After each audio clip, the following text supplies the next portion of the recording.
I know Benjamin Emai, a person I've worked with in the security sector when I've been serving in this committee since 2013, a very capable man who would be able to serve in this important committee. Honorable Speaker, Madam Colette Suda was a sociology teacher at the University of Nairobi, a lecturer for very long, amazing lady who has served previously as a PS and a CAS, including in our education ministry. So I know them, Honorable Speaker. Honorable Speaker, the emphasis I wanted to make is that we have a team of nominees here, Honorable Speaker, who will stand for the functions and roles of the National Police Service Commission. This commission has 4 main roles under the Constitution, Honorable Speaker. Number 1, this is the commission that deals with recruitment of police officers.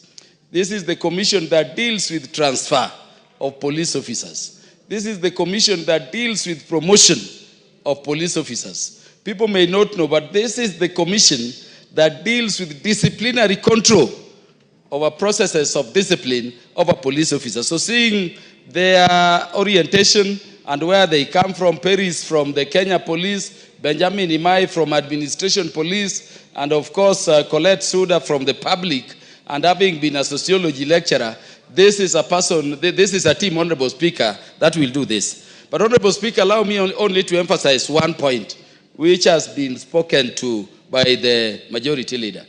Honorable Speaker, we have the best Bill of Rights in this country. We have the best Bill of Rights. And I think we must allow our people to enjoy those provisions in our human rights and fundamental freedoms to the full. But Honorable Speaker, we need to begin reminding all Kenyans and even foreigners in the country, Honorable Speaker, that we can only enjoy those fundamental freedoms and human rights within the confines of the law, within the confines of the Constitution, and alive to the fact that ultimately we need a stable state. Honorable Speaker, I was very sad when I saw a video of a person now confirmed to be a foreigner wielding a panga at our police officers on the main street in Nakuru.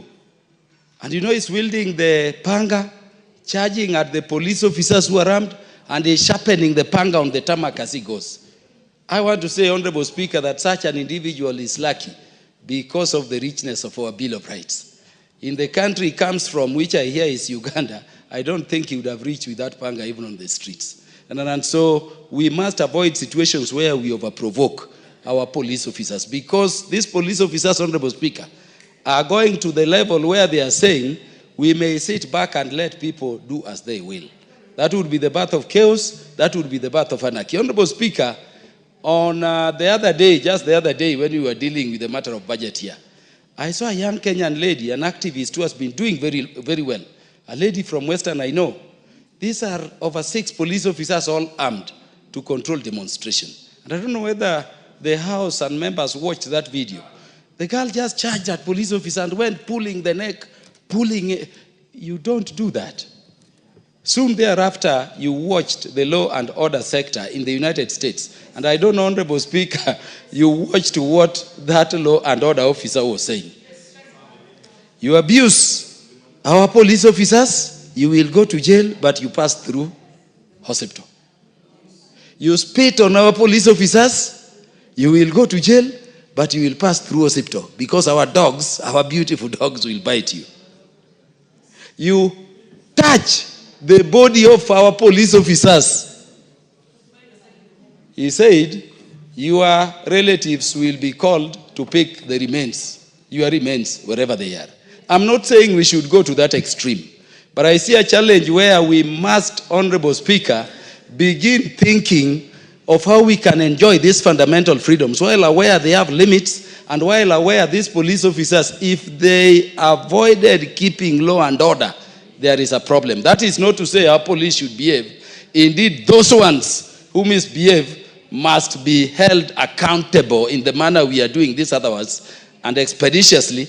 And Honorable Speaker, that will be the reason as to why we are sending this gentleman and these great ladies of Kenya to go and deal with disciplinary control. And when they go, if they will be approved, let them balance the scales to allow our police officers to act while allowing Kenyans also to enjoy human rights and fundamental freedoms without fear or favor. I thank you, Honorable Speaker, and I support. Okay, there are people on this side who have their hands up. I just want to make sure if you could speak kindly for 3 minutes so that we close this matter.